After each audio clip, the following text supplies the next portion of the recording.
বাসায় তৈরি করে ফেললাম কাঁচা আমের ভর্তা। উপকরণ অবশ্য খুব বেশি ব্যবহার করিনি।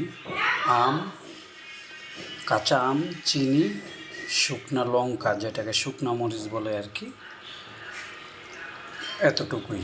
অবশ্য দুধ দিলে টেস্টি হতো, তো আমরা দুধ দিই, আমরা সাথে কাসুন্দি ব্যবহার করেছি একটু সরিষার ঝাঁজ আসার জন্য। বানিয়ে কিছুক্ষণ, প্রায় আধা ঘন্টা 1 ঘন্টার মতো নর্মাল ফ্রিজে রেখে ঠান্ডা করে নিয়েছি। আমাদের মোল্লা সাহেব এবং আম্মাজান তো খাওয়ার জন্য একদম প্রস্তুত। কখন কেবল ভিডিও কাটবো, ওনারা খাওয়া শুরু করবে। তো শর্টকাট, আমের এই ভর্তাটা প্রচণ্ড গরম এবং এই রৌদ্রের তাপে দুপুরবেলা